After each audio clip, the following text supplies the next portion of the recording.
Bon, sur le site de Maché Poco, on voit comment construire ma CNC. C'est quand même bien indiqué. Cependant, dans le bas, il nous donne des sites supplémentaires et un de ceux-là, c'est pour construire des appuis, si on veut, pour tenir les pièces à imprimer. Donc, on nous propose déjà des modèles, je peux les downloader. J'utilise le logiciel Carbide Create de la compagnie Carbide 3D. Mais moi, je veux me pratiquer avec Fusion 360. J'ai donc décidé de reprendre l'idée, mais de fabriquer moi-même mes propres appuis. Alors voilà. Donc, voilà ce que j'ai fait. Ça, c'est la pièce que j'ai construite avec Fusion 360 à partir de Sketch. Donc, si je fais afficher le sketch, oui, bon, ça c'est mon sketch.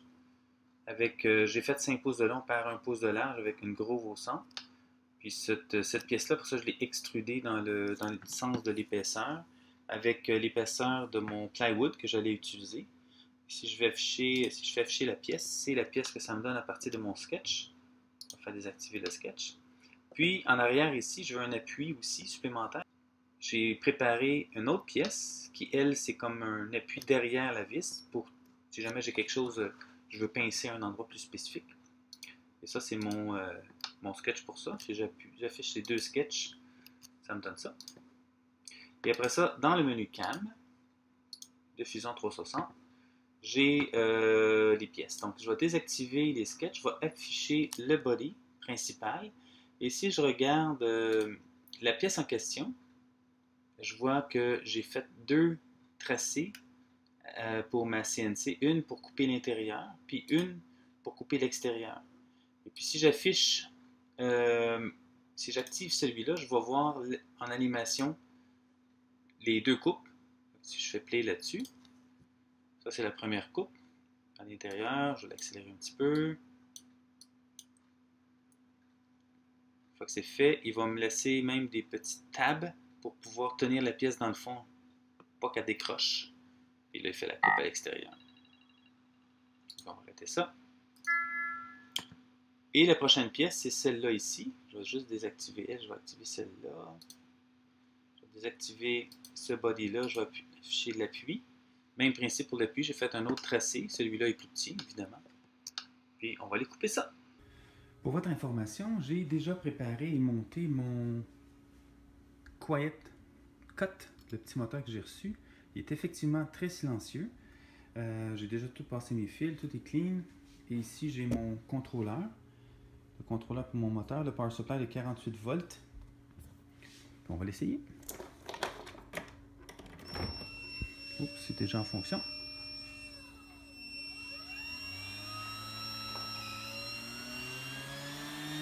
Là, il roule à la puissance maximum. Je suis à peu près un pied de distance.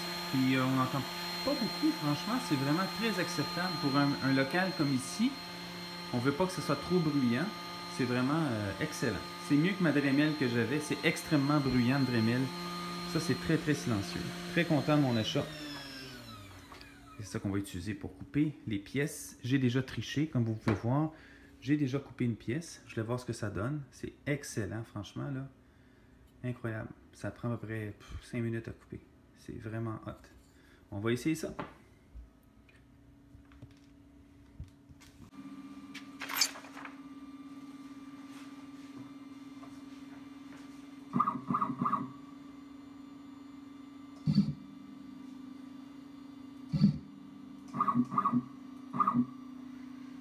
Bon.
Ça va aller s'appuyer en dessous, ça ici.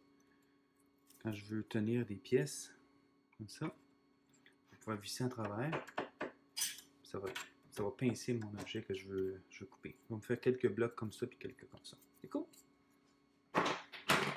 C'était une réussite!